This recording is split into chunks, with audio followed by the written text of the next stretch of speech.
Existe uma razão pela qual certas histórias nunca chegam aos noticiários principais. Algumas são censuradas por questões de segurança nacional. Outras por acordos obscuros entre autoridades e entidades poderosas. Mas há casos que permanecem ocultos simplesmente porque desafiam tanto nossa compreensão da realidade que as autoridades preferem fingir que nunca aconteceram. O que ocorreu em Novo Progresso, no sul do Pará, entre junho e setembro de 2023, é um desses casos. A história começa com algo aparentemente banal. Uma escola rural que perdeu o contato com as autoridades educacionais. A Escola Municipal Esperança do Amanhã atendia 127 crianças de comunidades ribeirinhas ao longo do rio Curuá. E aproximadamente 80 quilômetros de Novo Progresso, era uma região isolada, acessível apenas por barco durante a maior parte do ano, ou por uma estrada de terra precária durante a seca. A professora Marlene Souza Fori Trianos, natural de Santarém, havia aceitado o cargo na escola 3 anos antes. Era conhecida por sua dedicação excepcional, tendo transformado a pequena instituição em um modelo para a região. Ela mantinha contato regular com a Secretaria de Educação através de um rádio amador, enviando relatórios semanais sobre o progresso dos alunos e as necessidades da escola. Foi no dia 12 de junho de 2023 que as transmissões pararam. Inicialmente, ninguém se preocupou muito. Problemas com equipamentos de comunicação eram comuns na região. A estação das chuvas havia começado, e tempestades frequentemente interferiam com os sinais de rádio. A secretaria aguardou uma semana antes de tentar estabelecer contato através de outros meios. João Carlos Mendes, funcionário da Secretaria de Educação responsável pelas escolas rurais, foi o primeiro a notar que algo estava errado. Tentei contato por rádio durante dias. Depois, pedi a alguns barqueiros conhecidos que passassem pela escola. Todos voltaram com a mesma história estranha. Não conseguiam encontrar o local. Era como se a escola tivesse simplesmente desaparecido.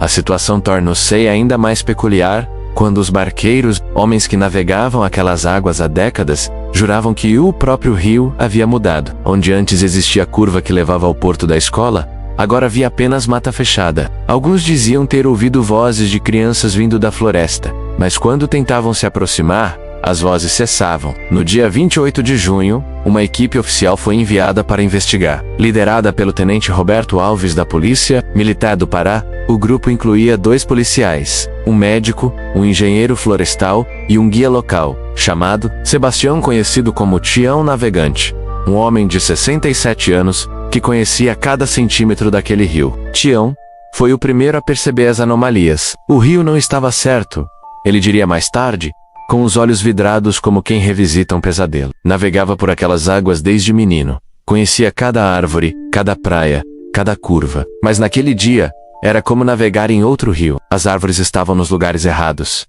Havia ilhas onde nunca existiram ilhas. E o silêncio? Senhor, a floresta nunca fica em silêncio daquele jeito. A equipe navegou por 6 horas em busca da escola. O GPS mostrava que estavam no local correto, mas onde deveria estar a construção, havia apenas floresta virgem. Não eram árvores jovens que poderiam ter crescido em poucas semanas. Eram árvores centenárias, com troncos imensos, que levariam séculos para atingir aquele tamanho. O tenente Alves ordenou que acampassem na margem para investigar por terra no dia seguinte. Foi durante aquela primeira noite que os eventos começaram a tomar um rumo verdadeiramente perturbador. Por volta das 2 da manhã, o médico da equipe, Dr. Fernando Bastos, acordou com um som de vozes infantis cantando. Era uma cantiga de roda conhecida, mas cantada de forma estranha, com as vozes parecendo vir de todas as direções ao mesmo tempo. Quando acordou os outros, o canto cessou imediatamente, mas todos concordaram em um detalhe arrepiante. O ar havia ficado gelado, algo impossível naquela região equatorial úmida. Na manhã seguinte, enquanto exploravam a floresta, encontraram o primeiro sinal concreto de que algo extraordinário havia acontecido. Era um caderno escolar, parcialmente enterrado na lama, com o nome Maria Clara Santos, 4º ano escrito na capa. O caderno estava em perfeitas condições, apesar de estar em um local onde a umidade deveria tê-lo destruído em dias. Mais perturbador ainda, era o conteúdo. As últimas páginas continham desenhos repetitivos, de espirais e símbolos, que nenhum membro da equipe conseguiu identificar. Conforme avançavam pela floresta, mais objetos escolares foram encontrados. Mochilas penduradas em árvores, a alturas impossíveis. Carteiras escolares fundidas com troncos, como se a madeira tivesse crescido ao redor delas. E sempre, Aquela sensação de estar sendo observado por dezenas de olhos invisíveis. Foi Tião quem encontrou a primeira evidência verdadeiramente inexplicável. Numa clareira que jurava não existir no dia anterior, havia uma estrutura que desafiava qualquer lógica. Era parte da escola menos uma parede inteira, com janelas e porta menos.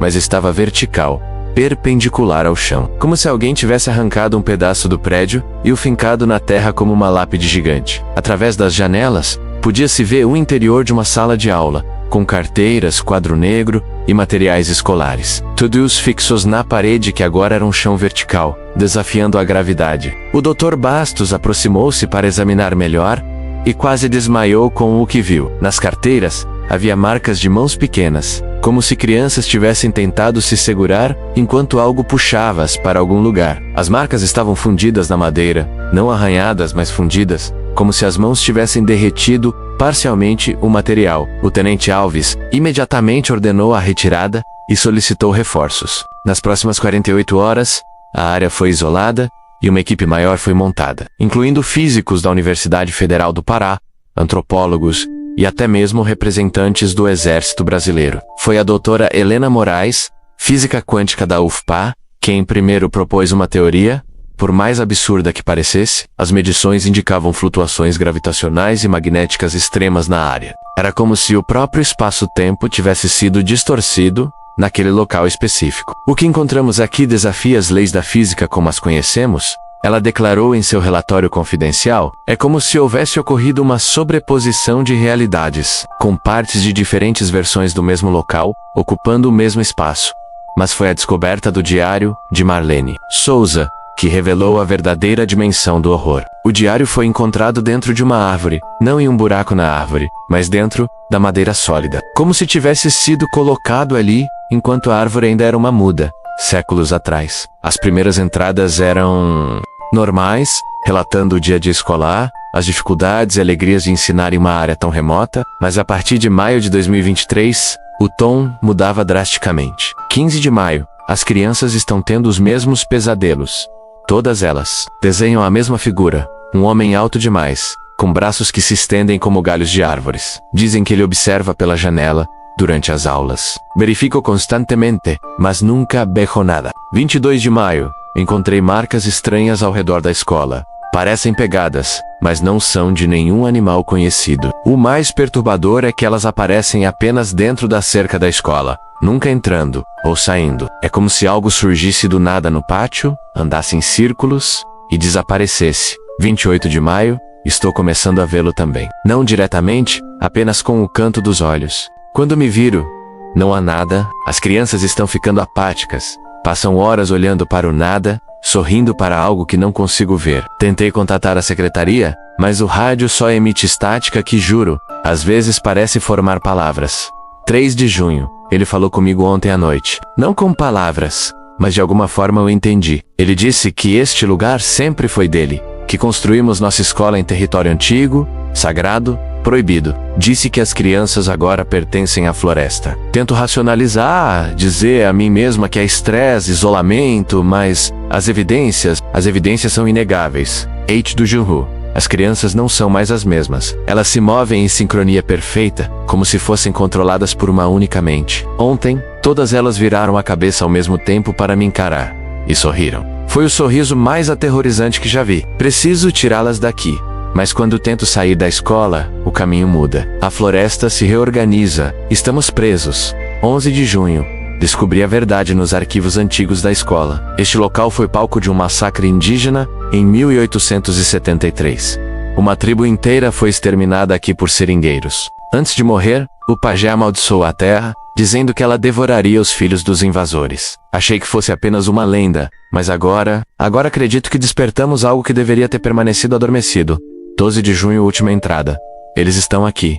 As paredes estão se dissolvendo. Posso ver através delas, ver outras versões deste lugar, outras poucas, todas sobrepostas. As crianças estão cantando, mas não são mais crianças. São algo antigo, usando suas formas. Vejo o massacre acontecendo agora, 150 anos atrás. Tudo ao mesmo tempo. O pajé está olhando para mim através dos séculos.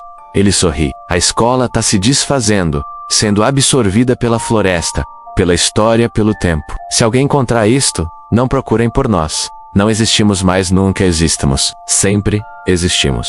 O tempo não funciona aqui como deveria. Fujam deste lugar. Fujam antes que... O diário terminava abruptamente, com uma mancha escura que análises posteriores identificaram como uma mistura impossível de tinta, sangue e seiva de árvore. A equipe de investigação expandiu as buscas e fez descobertas ainda mais perturbadoras. A Travis do Gerodar detectaram estruturas enterradas que não deveriam existir, camadas e mais camadas de construções.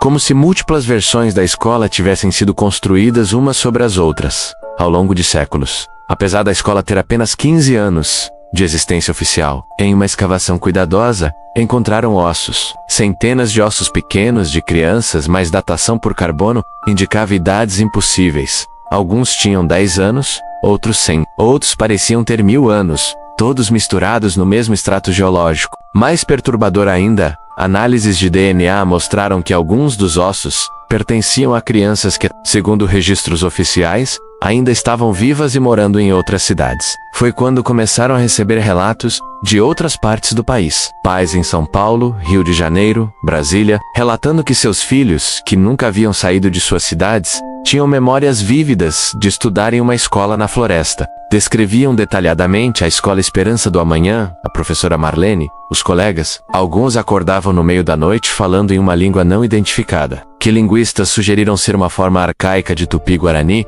mas com estruturas gramaticais impossíveis. O caso tomou proporções ainda mais sinistras quando a equipe de investigação começou a sofrer efeitos colaterais. Membros relatavam sonhos compartilhados, onde se viam como crianças sentadas nas carteiras da escola desaparecida, com a professora Marlene ensinando lições sobre a verdadeira natureza do tempo e como existirem múltiplas realidades simultaneamente. O engenheiro florestal Paulo Rodrigues foi o primeiro a sucumbir completamente. Foi encontrado na floresta, a pele coberta com os mesmos símbolos do caderno de Maria Clara, desenhados com uma precisão impossível, usando apenas lama e sangue. Quando resgatado, falava apenas naquela língua estranha e insistia que seu nome era Cauã, que tinha 9 anos e que precisava voltar para a escola, porque a professora Marlene ficaria preocupada. A doutora Helena Moraes, antes cética e científica, começou a desenvolver uma teoria que beirava o metafísico. Propôs que o local era um ponto de convergência dimensional, onde o massacre histórico havia criado uma ferida no tecido da realidade. A construção da escola naquele local específico havia reaberto essa ferida, permitindo que diferentes tempos e realidades se misturassem. Mas foi o depoimento de uma sobrevivente que trouxe a peça final do quebra-cabeça. Maria Aparecida Silva, uma senhora dos 74 anos, que vivia em uma comunidade próxima, procurou as autoridades com uma história que gelava o sangue. Minha avó era índia, uma das poucas que escapou do massacre de 1873. Ela me contou que o pajé, antes de morrer, não apenas amaldiçoou a terra, ele fez um pacto com algo muito mais antigo que habitava aquela floresta. Algo que existia antes dos homens, antes dos animais, talvez antes do próprio tempo. Ele ofereceu a dor e o sangue de seu povo como pagamento, para que essa entidade devorasse os descendentes dos assassinos por gerações. Maria Aparecida continuou. Minha avó disse que a entidade não entendia o tempo como nós. Para ela, passado, presente e futuro são a mesma coisa. Quando foi despertada, começou a coletar seu pagamento de todas as épocas, ao mesmo tempo. As crianças da escola. Elas não desapareceram. Elas foram levadas para alimentar algo que existe fora do nosso entendimento de realidade. As investigações oficiais foram abruptamente encerradas em setembro de 2023. A área foi declarada zona de risco ambiental e interditada permanentemente. Cercas foram erguidas, guardas foram posicionados, mas os guardas não duravam muito. Relatavam ouvir crianças brincando além das cercas. Viam luzes de uma escola que não existia. Sentiam o cheiro de merenda escolar sendo preparada no meio da mata virgem. Mais perturbador veio dos censos escolares subsequentes. Oficialmente, 127 crianças estavam desaparecidas. Mas quando os investigadores verificaram os registros históricos, descobriram algo que desafiava a sanidade. Nos arquivos anteriores a junho de 2023, não havia registro algum dessas crianças. Era como se elas nunca tivessem existido. Fotos de família onde elas apareciam agora mostravam espaços vazios. Certidões de nascimento haviam desaparecido dos cartórios. Pais que dias antes choravam por seus filhos desaparecidos, agora não se lembravam de tê-los. sentido. Apenas algumas pessoas mantinham memórias fragmentadas. Geralmente aqueles que haviam tido contato direto com a investigação. Era como se a própria realidade tivesse sido reescrita, apagando a existência daquelas crianças retroativamente. O tenente Roberto Alves, antes um homem racional e cético, aposentou-se precocemente após o caso. Em suas raras entrevistas, sempre não oficiais, ele repete a mesma coisa. Há lugares neste mundo que não deveriam existir, portas que não deveriam ser abertas. Aquela escola era uma dessas portas. E pior, descobrimos que não foi a única. Há dezenas, talvez centenas de locais similares espalhados pelo Brasil, pontos onde nossa realidade é fina, onde outras coisas podem atravessar.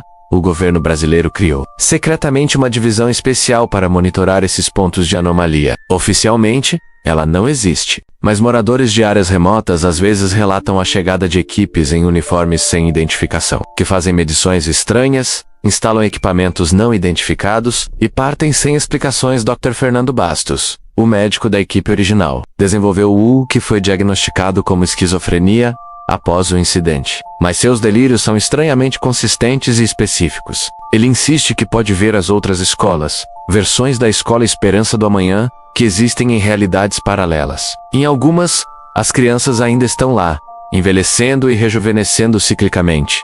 Em outras, a escola é uma ruína ancestral. Em uma particularmente perturbadora, ele diz ver versões adultas das crianças desaparecidas, que se tornaram professores, ensinando a mesma lição eternamente para classes vazias. Marlene Souza nunca foi encontrada. Oficialmente, está desaparecida. Mas há relatos não confirmados de uma mulher que corresponde à sua descrição, sendo vista em diferentes escolas rurais por todo o Brasil, sempre à distância, sempre observando. Quando alguém tenta se aproximar, ela desaparece. Testemunhas dizem que ela parece estar procurando por algo, ou vigiando algo. Um detalhe particularmente perturbador surgiu quando hackers vazaram documentos governamentais confidenciais. Entre eles, havia um memorando datado de 1987, 36 anos antes do incidente, descrevendo uma escola rural no Pará, que havia desaparecido com todos os seus alunos. A descrição era idêntica à escola Esperança do Amanhã. Até o nome da professora era Marlene Souza. Mas isso era impossível, já que Marlene teria apenas 7 anos, em 1987. Investigações posteriores revelaram registros similares, datando de 1954, 1921 e até mesmo 1889.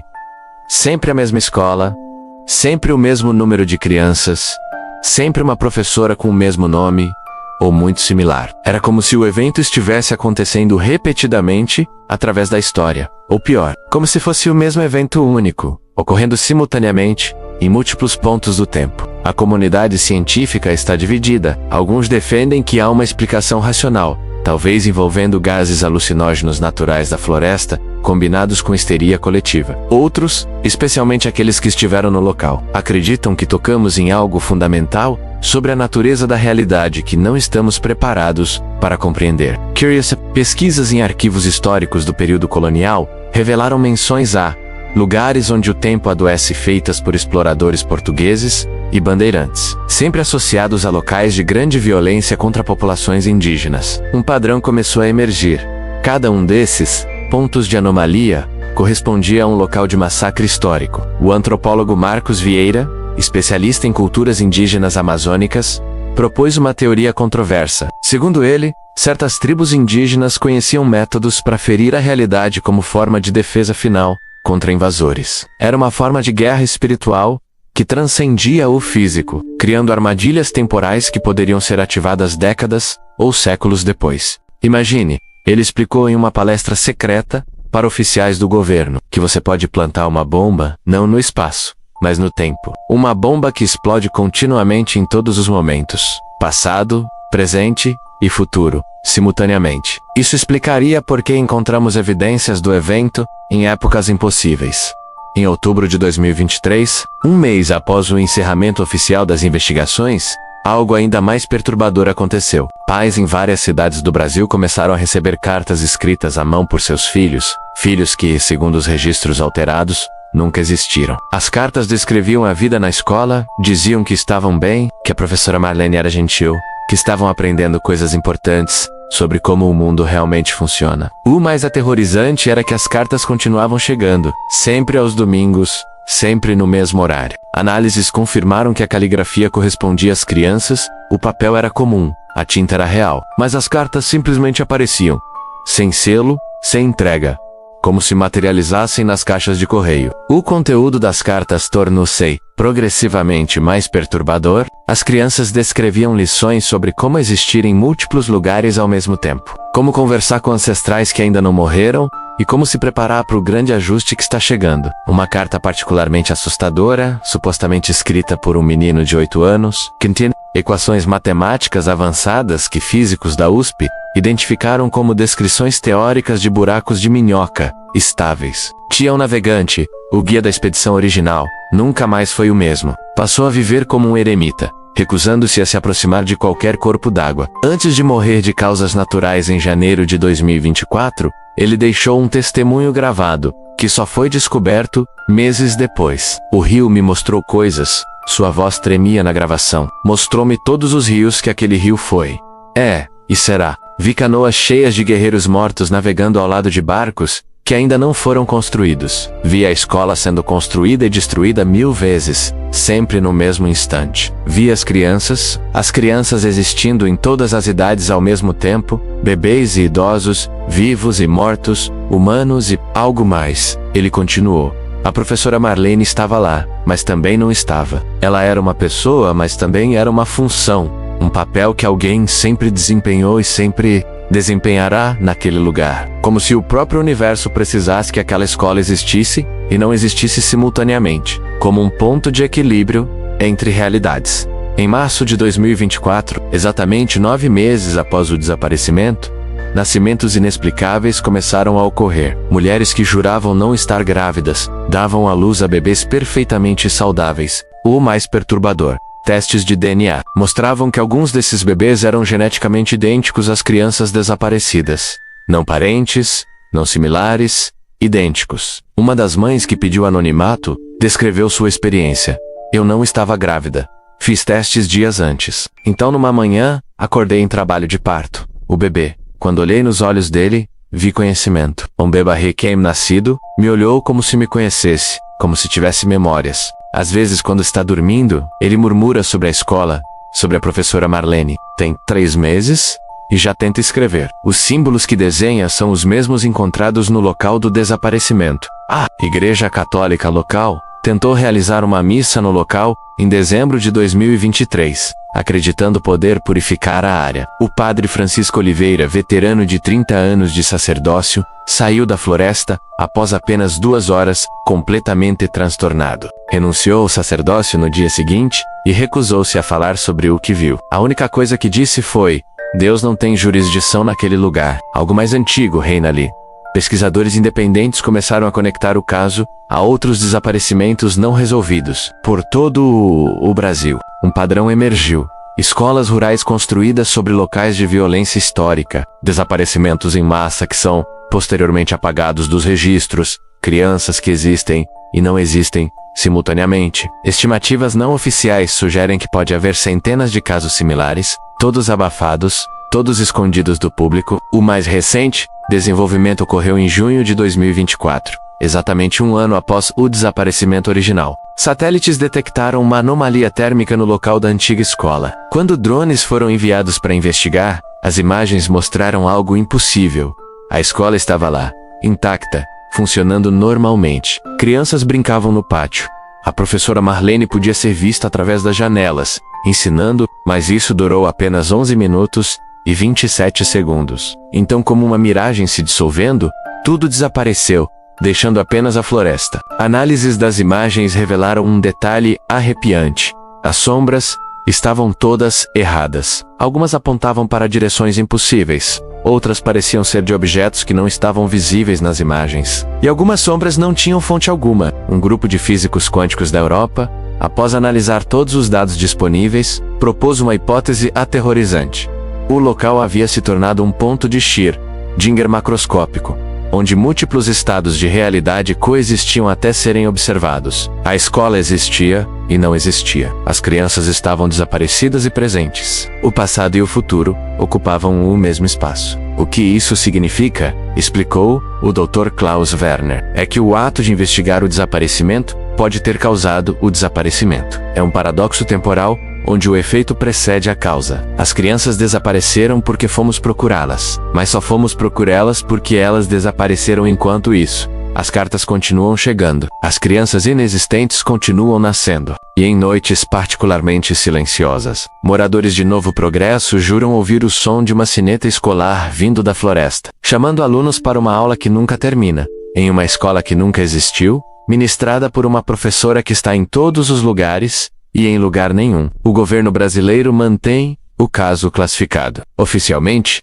nunca houve uma escola Esperança do Amanhã. Officialmente, 127 crianças nunca desapareceram porque nunca existiram. Oficialmente, Marlene Souza é uma pessoa fictícia, uma lenda urbana que se espalhou pela internet, mas em arquivos secretos, em reuniões a portas fechadas, em conversas sussurradas, entre aqueles que sabem. A verdade é discutida. Encontramos algo na floresta amazônica que não deveria existir. Uma ferida no tecido da realidade que continua a sangrar. E o pior de tudo é a crescente suspeita de que isso não é um incidente isolado, mas parte de algo maior. Alguns pesquisadores começaram a mapear todos os locais de massacres históricos no Brasil. São milhares, e em cada um deles há relatos de estrangeiras, de desaparecimentos, de tempos se comportando de forma anômala. É como se o país inteiro estivesse construído sobre um campo minado temporal, onde cada mina é uma tragédia histórica esperando para explodir, através das dimensões. A última entrada oficial sobre o caso, datada de agosto de 2024, é um memorando curto e perturbador.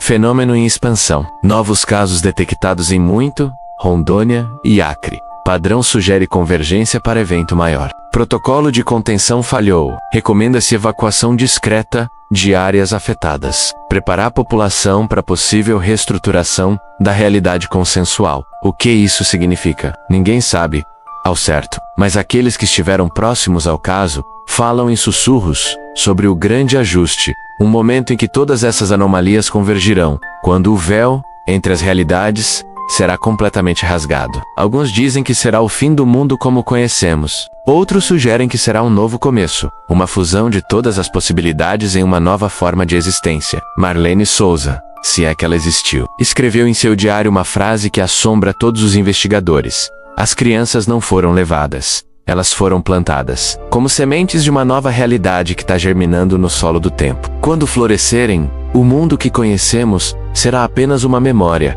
e mesmo essa memória será questionável. Enquanto isso, em algum lugar entre o real e o impossível, em uma escola que existe e não existe, 127 crianças continuam aprendendo lições sobre a verdadeira natureza da realidade. Suas vozes ecoam através do tempo, cantando cantigas que são ao mesmo tempo antigas, profecias e memórias de um futuro que talvez nunca aconteça, ou talvez já tenha acontecido. O caso permanece sem solução. Não porque não sabemos o que aconteceu, mas porque o que aconteceu desafia a própria noção de acontecer. É um evento que existe fora do tempo linear, uma tragédia que é simultaneamente passado, presente e futuro.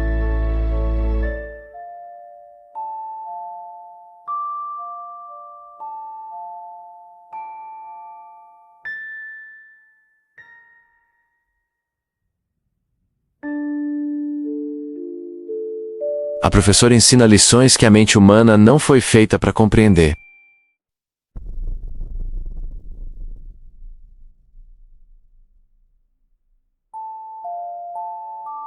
Daquela escola, que suas vidas atuais são apenas um sonho que tiveram durante o recreio, e que a sineta está prestes a tocar, chamando-os de volta para a aula. O Brasil continua fingindo que o caso nunca existiu.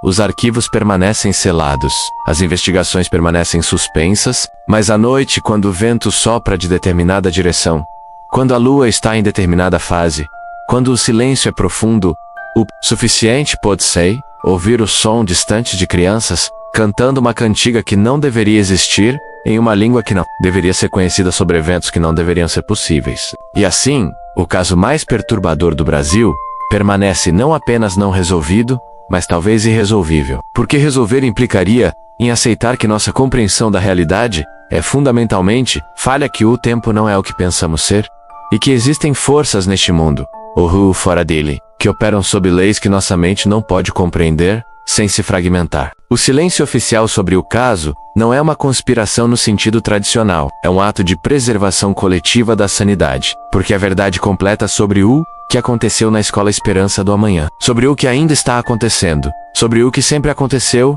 e nunca aconteceu, é mais do que a mente humana pode suportar e permanecer intacta. E em algum lugar, em todos os lugares, em nenhum lugar, Marlene Souza continua ensinando sua classe impossível, preparando seus alunos inexistentes para um futuro que já aconteceu em uma escola que é simultaneamente ruína ancestral e construção nova em um tempo que não é tempo, em um lugar que não é lugar. O caso permanece aberto. Sempre esteve aberto. Nunca foi aberto, e essa contradição, essa impossibilidade, é talvez a única verdade absoluta sobre o evento mais perturbador que o Brasil já testemunhou e continuará testemunhando, em um loop eterno que começou antes de começar e terminará após terminar. Aqueles que sabem não falam, aqueles que falam não sabem, e aqueles que realmente entenderam o que aconteceu na Escola Esperança do Amanhã. Bem, esses já não são exatamente humanos o suficiente para contar a história.